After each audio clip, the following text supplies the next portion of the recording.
নমস্কার, গুরু কৃপাই কেবলম। আমি অধ্যাপক ডক্টর শ্রী সুনীল শাস্ত্রী। আজ আমি আপনাদের নক্ষত্রের মহাদশা সম্পর্কে আলোচনা করব। আমাদের 27টা নক্ষত্র আছে।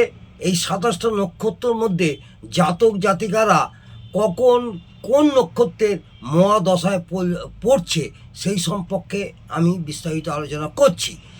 নক্ষত্র সম্পর্কে একটু ছোটোখাটো আপনাদের আলোচনা করব।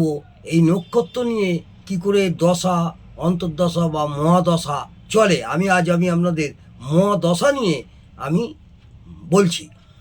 জাতক যে গ্রহের নক্ষত্রে জন্মগ্রহণ করে, জাতক যে গ্রহের নক্ষত্রে জন্মগ্রহণ করে তার উপর সেই নক্ষত্রের গ্রহের নক্ষত্র প্রভাব পড়ে। অর্থাৎ সেই নক্ষত্র থেকেই আপনার দশা আমরা বিচার করব। যেমন জাতক, আবার বলি, জাতক যে গ্রহের নক্ষত্রে জন্মগ্রহণ করে, জাতক বা জাতিকা যে গ্রহের নক্ষত্রে জন্মগ্রহণ করে তার উপর সেই গ্রহের নক্ষত্র হয়। আমি উদাহরণস্বরূপ যেমন কৃত্তিকা, উত্তর ফাল্গুনী, উত্তরাষা, এই তিনটি নক্ষত্রে জন্ম নেওয়া জাতকের এই নক্ষত্র হবে এবং এই নক্ষত্রের অধিপতি রবি হয়। কৃত্তিকা, উত্তর ফাল্গুনী, উত্তরাষা, এই তিনটি নক্ষত্রে জন্ম নেওয়া জাতকের এই নক্ষত্র হবে এবং এই নক্ষত্রের অধিপতি গ্রহ হবে রবি। আর রবির দশাতেই জাতকের জন্ম হয়। এখানে যদি কৃত্তিকা, উত্তর ফাল্গুনী, উত্তরাষা নক্ষত্রে হয় তাহলে জাতকের রবির দশাতে জন্মগ্রহণ হয়, এটা বোঝা যাবে। আর ভিন্ন ভিন্ন নক্ষত্রের কি অধিপতি হয় এবং দশা কি হবে, তার মহাদশা কত সময় পর্যন্ত থাকবে সেটাও আমি বিস্তারিত আলোচনা করছি। যেমন রবির মহাদশা কতদিন থাকে। রবির মহাদশা থাকে 6 বছর। রবি গ্রহের মহাদশা থাকে 6 বছর। রবি গ্রহ কোন কোন গ্রহ নক্ষত্র? কৃত্তিকা, উত্তর ফাল্গুনী আর উত্তরাষা। অর্থাৎ 3, 12, 21, 3 নম্বর নক্ষত্র, 12 নম্বর নক্ষত্র এবং 21 নম্বর নক্ষত্র। নক্ষত্রের সংখ্যা আমি বলে দিলাম এবং নক্ষত্রের নাম বলে দিলাম। রবির মহাদশা 6 বছর চলবে। তার 3টি নক্ষত্র, 3 নম্বর নক্ষত্র, 12 নম্বর নক্ষত্র, 21 নম্বর নক্ষত্র, কৃত্তিকা, উত্তর ফাল্গুনী এবং উত্তরাষা। দ্বিতীয় নম্বর, চন্দ্রের মহাদশা কতদিন চলে। আপনারা হয়তো অনেকে জানেন, কিন্তু তবু যারা জানেন না এবং আমার প্রিয় বন্ধুদের এবং ছাত্রছাত্রীদের সুবিধার্থে আমি বিস্তারিত আলোচনা করছি। চন্দ্রের মহাদশা 10 বছর থাকে। চন্দ্রের মহাদশা 10 বছর থাকে। চন্দ্রের মহাদশার নক্ষত্র কি? চন্দ্রের নক্ষত্র রোহিণী, হস্তা আর শ্রবণা। রোহিণী, হস্তা আর শ্রবণা। যেমন 4, 13 এবং 22 সংখ্যা হচ্ছে 4 নম্বর নক্ষত্র, 13 নম্বর নক্ষত্র এবং 22 নম্বর নক্ষত্র। মঙ্গলের মহাদশা কতদিন থাকে? 7 বছর। মঙ্গলের মহাদশা থাকে 7 বছর। মঙ্গলের আমাদের এই 3টি নক্ষত্র কি কি? মৃগশিরা, চিত্রা, ধনিষ্ঠা। নক্ষত্রের নাম মৃগশিরা, চিত্রা এবং ধনিষ্ঠা।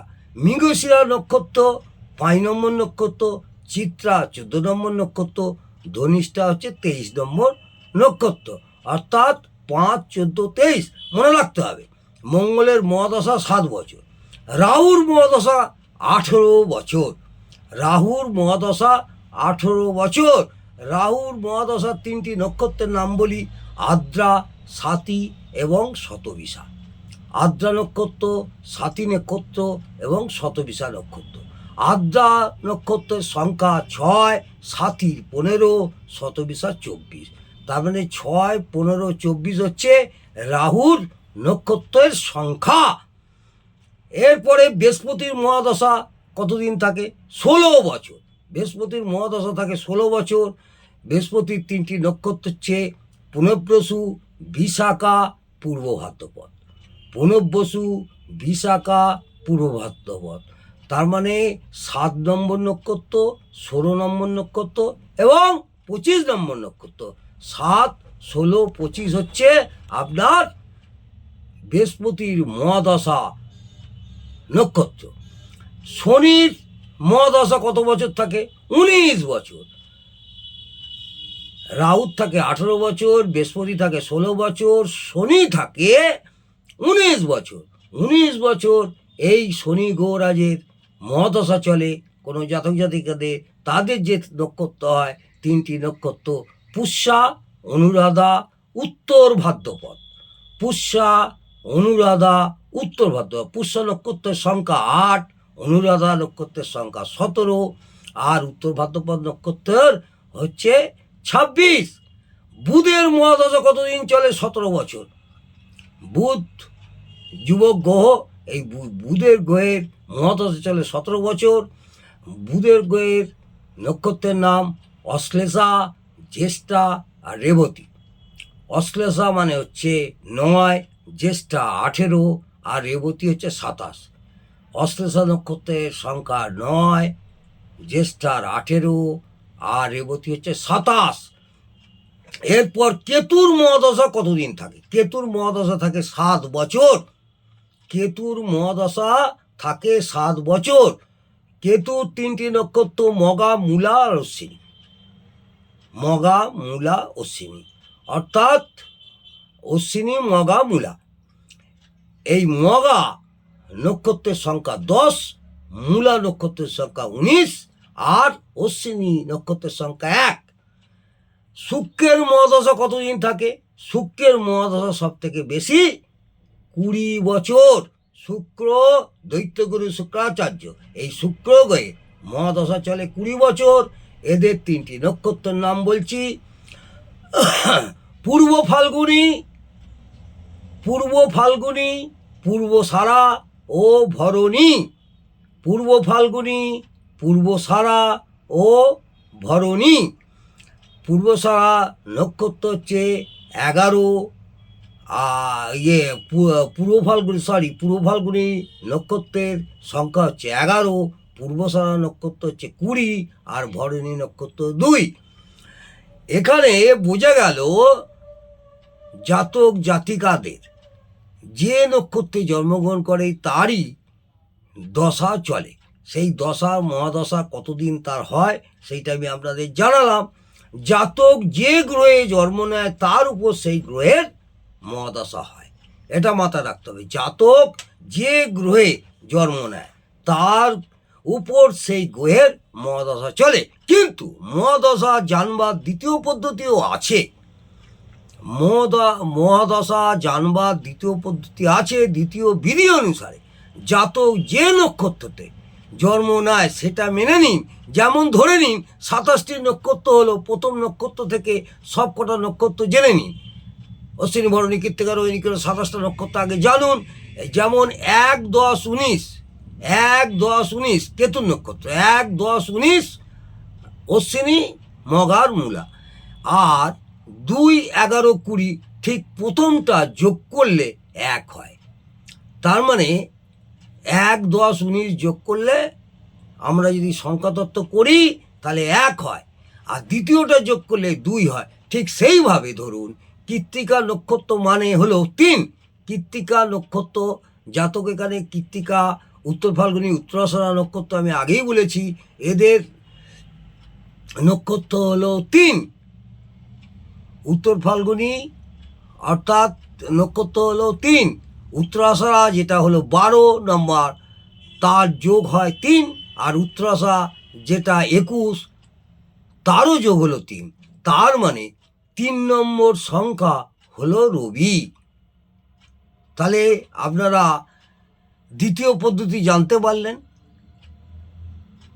আবার বলি, বুঝতে অসুবিধে হলে আমাকে কমেন্টে জানাবেন। উত্তরাষাঢ়া যেটা হলো 12 নম্বর নক্ষত্র, উত্তরাষাঢ়া নক্ষত্র হচ্ছে আমাদের ওই উত্তর ফাল্গুনী নক্ষত্র হচ্ছে আমাদের 12 নম্বর নক্ষত্র। এই 12 নম্বর নক্ষত্র হচ্ছে, যোগ করুন 1 + 2 যোগ করলে কত হচ্ছে 3, তার যোগ হলো 3। আর উত্তরাষা সেটা কত নম্বর নক্ষত্র? 21 নম্বর নক্ষত্র, তাকে যোগ করলে 2 + 1 তাহলে কি হলো 3। তার মানে আর এদিকে অশ্বিনী ভরণী কৃত্তিকা 3। এবারে কৃত্তিকা, উত্তর ফাল্গুনী আর উত্তরাষা বোঝা গেল। তাহলে কৃত্তিকা হচ্ছে 3 নম্বর, উত্তর ফাল্গুনী হচ্ছে 12 নম্বর, উত্তরাষা হচ্ছে 21 নম্বর। যোগ করলে তার মানে হচ্ছে 3 নম্বর সংখ্যা। এই 3 নম্বর সংখ্যার নক্ষত্র গ্রহ হলো রবি। সেই জাতকের নক্ষত্র হলো কিস দশায় জন্মেছে? রবির দশায়। যেমন 1 মানে কেতু, তার মানে 1, 10, 19, 1, 10, 19, তার মানে 1, আবার 10কে 1 + 0 যোগ করলে 1 হয়, আবার 19কে 1 + 9 যোগ করলে 10 হয়, তার মানে সেটাও 1।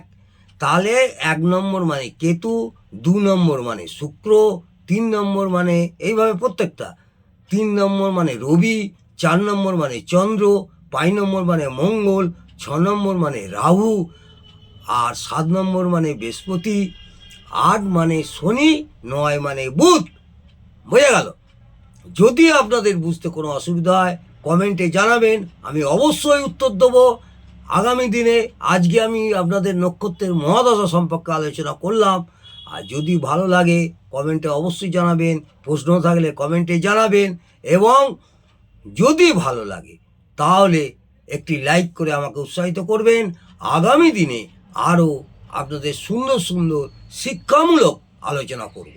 নমস্কার, জয় মা তারা, ভালো থাকুন, সুস্থ থাকুন,